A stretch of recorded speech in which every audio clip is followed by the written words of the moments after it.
Hi hello ನಮಸ್ಕಾರ. ಹೇಗಿದ್ದೀರಿ ಸ್ನೇಹಿತರೆ? ಚೆನ್ನಾಗಿದ್ದೀರಾ ಅಂತ ಭಾವಿಸ್ತೀನಿ.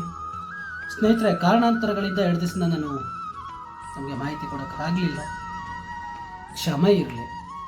ಹಾಗೂ Facebook page democracy news Kannada ತುಂಬ ಚೆನ್ನಾಗಿ ಹೋಗ್ತಾ ಇದೆ. ನಿಮ್ಮ ಆಶೀರ್ವಾದ ಹೀಗೆ ಇರಲಿ ಅಂತ ನಾನು ಮನವಿ ಮಾಡ್ಕೊಳ್ತೀನಿ. ಫಾಲೋ ಮಾಡ್ಕೊಳ್ಳಿ.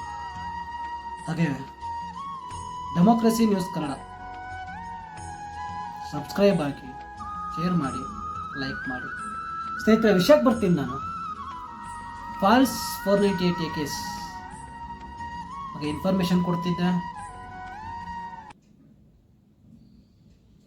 ಮುಂದೇನೂ ಕೊಡ್ತೀನಿ. ಆದರೆ ಸ್ನೇಹಿತರೆ, ನಾನು ಮುಖ್ಯವಾದ ವಿಷಯನ ನಾನು ಹೇಳೋದು ಬರ್ತಿದ್ದೆ ತಮಗೆ. ಈ FIR ಆದ ತಕ್ಷಣ ಹೆದರುವಂಥ ಅವಶ್ಯಕತೆ ಇಲ್ಲ. ಯಾಕಂದರೆ ನೀವು ಏನೇ ಸಾಕ್ಷ್ಯಾಧಾರ ಕೊಟ್ಟರು ಕೆಲವೊಬ್ಬರು ಅಧಿಕಾರಿಗಳು ಅದನ್ನು ಪರಿಶೀಲಿಸ್ತಾರೆ, ಅಥವಾ ಕೆಲವು ಅಧಿಕಾರಿಗಳು ಕೋರ್ಟಲ್ಲಿ ನೋಡ್ಕೊ ಹೋಗುವಂತಾರೆ. ಆದರೆ ಒಂದು ತಿಳ್ಕೊಳ್ಳಿ ಸ್ನೇಹಿತರೆ, ಅದು ಫಾಲ್ಸ್ FIR ಆಗಿದ್ರೆ ಮಾತ್ರ, ಮತ್ತೊಮ್ಮೆ ಮಗದೊಮ್ಮೆ ಇನ್ನೊಮ್ಮೆ ಬೇಕಾದರೂ ಹೇಳ್ತೀನಿ, ಫಾಲ್ಸ್ FIR ಆಗಿದ್ರೆ ಮಾತ್ರ. ಈ ಗ್ರಾಮಾಂತರಕ್ಕೆ ಸಂಬಂಧಪಟ್ಟಿದ್ದಾದರೆ ಮೇಲಾಧಿಕಾರಿಗಳಾದ DYSP ಸಾಹೇಬರು ಇರ್ತಾರೆ, SP ಸಾಹೇಬರು ಇರ್ತಾರೆ. ಅವ್ರನ್ನ ಹೋಗಿ ಭೇಟಿಯಾಗಿ ಅವ್ರಿಗೆ ಈ ಥರ ಅನ್ಯಾಯ ಆಗಿದೆ, ಫಾಲ್ಸ್ FIR ಆಗಿದೆ ಅನ್ನೋಂಥದ್ದನ್ನ ತಿಳಿಸ್ಕೊಡಿ. ಅವ್ರ ಕೈಲಾಗಿದ್ದು ಸಹಾಯ ಅಥವಾ ತನ್ನ ಠಾಣೆಗೆ ಫೋನ್ ಮಾಡಿ ನ್ಯಾಯ ಕೊಡಿಸೋಂಥ ಕೆಲಸ ಮಾಡ್ತಾರೆ. ಈ ಸಿಟಿಗೆ ಸಂಬಂಧಪಟ್ಟಿದ್ದಾದರೆ ACP ಸಾಹೇಬ್ರು ಇರ್ತಾರೆ, DCP ಸಾಹೇಬ್ರು ಇರ್ತಾರೆ, ಹಾಗೂ ಕಮಿಷನರ್ ಸಾಹೇಬ್ರು ಇರ್ತಾರೆ. ಇವ್ರುಗಳಿಗೆ ಹೋಗಿ ತಿಳಿಸಿ ಅವ್ರ ಕೈಲೇನಾಗುತ್ತೋ ಅದನ್ನು ಮಾಡ್ತಾರೆ. ಆದರೆ ತಾವುಗಳು FIR ಆಯಿತು ಅನ್ನೋ ಮಾತ್ರಕ್ಕೆ ಕೈ ಕಟ್ಟಿ ಕೂರೋದು ತುಂಬ ದೊಡ್ಡ ತಪ್ಪಾಗುತ್ತೆ. ಯಾಕಂದರೆ ನನ್ನ ವೈಯಕ್ತಿಕ ಜೀವನದಲ್ಲಿ ನಡೆದಿರೋ ಘಟನೆ ನಾನು ಹಂಚ್ಕೊತಾ ಇದ್ದೀನಿ. ಯಾಕಂದರೆ ಈ ಅನ್ಯಾಯ ಆಗಿರೋರು ನೋವು ಏನಿರುತ್ತೆ ಅನ್ನೋದು ನನಗೆ ತುಂಬ ಚೆನ್ನಾಗಿ ಗೊತ್ತಿದೆ. ಈಗಾಗಲೇ ಕಂಪ್ಲೇಂಟ್ ಕೊಟ್ಟವ್ರೇನ್ರಿ, ಕೊಟ್ಟಿರ್ತಾರೆ ಕಂಪ್ಲೇಂಟ್. ಆದರೆ ಒಂದು ತಿಳ್ಕೊಳ್ಳಿ, ಫಾಲ್ಸ್ FIRನ ಯಾವತ್ತೂ ಸತ್ಯ ಮಾಡೋಕ್ಕೆ ಸಾಧ್ಯ ಇಲ್ಲ ಸ್ನೇಹಿತರೆ. ಯಾವುದೇ ಕಾರಣಕ್ಕೂ ಸಾಧ್ಯ ಇಲ್ಲ. ಕೋರ್ಟ್ ಕೇಳಲ್ಲ ಅದೆಲ್ಲ.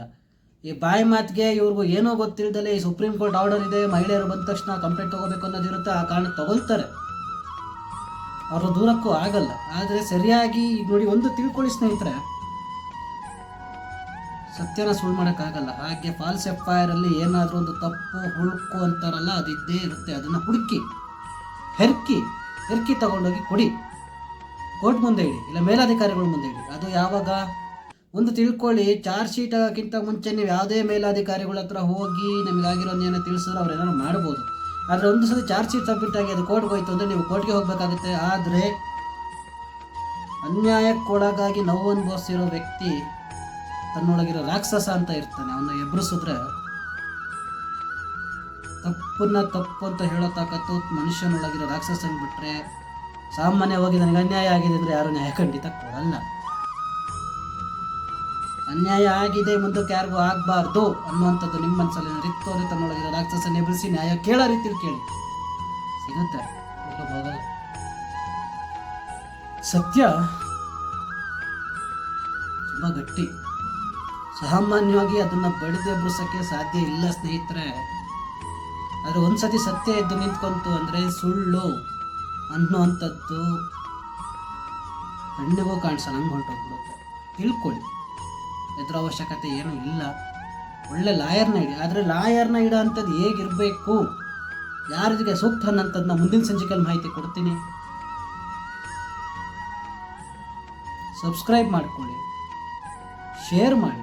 ಯಾಕಂದರೆ ಒಬ್ಬರು ಇಬ್ಬರು ಇಲ್ಲ ಈ ಥರದ್ರಲ್ಲಿ. ಸಾಮಾನ್ಯವಾಗಿ ನಾನು ಈಗ ಮೊನ್ನೆ ಯಾವುದೋ ಒಂದು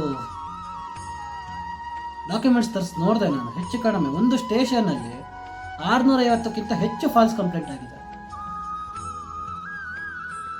ಒಂದು ಸ್ಟೇಷನಲ್ಲಿ ಹೇಗೆ ಸಾಧ್ಯ ಇದೆ? ಅದು ಎಷ್ಟನೇ ಇಸ್ವಿಯಿಂದ ಎಷ್ಟನೇ ಇಸ್ವಿವರೆಗೂ 650 ಆಗಿದೆ ಅಂತ ನನಗೆ ಸರಿಯಾಗಿ ಮಾಹಿತಿ ಇಲ್ಲ. ಮಾಹಿತಿ ಸಿಕ್ಕೋದಕ್ಕಷ್ಟೇ ತಂದು ನಾನು ನಿಮ್ಮ ಮುಂದೆ ತಿಳಿಸ್ತೀನಿ, ನಿಮ್ಮ ಮುಂದೆ ಹಂಚ್ಕೊಳ್ತೀನಿ. ಯಾಕಂದರೆ ನ್ಯಾಯ ಪ್ರತಿಯೊಬ್ಬರಿಗೂ ಸಿಗಬೇಕು. ಯಾರೋ ಮಾಡಿದ ತಪ್ಪಿಗೆ ಯಾರೋ ಅನ್ಯಾಯ ಆಗೋಂಥದ್ದು ಒಳ್ಳೆಯದಲ್ಲ. ಇರಲಿ, ಮುಂದಿನ ಸಂಚಿಕೆ ನಾನು ಮಾಹಿತಿ ಕೊಡ್ತೀನಿ, ಹೆಚ್ಚಿನ ಮಾಹಿತಿ ಕೊಡ್ತೀನಿ ಸ್ನೇಹಿತರೆ. ನಮಸ್ಕಾರ.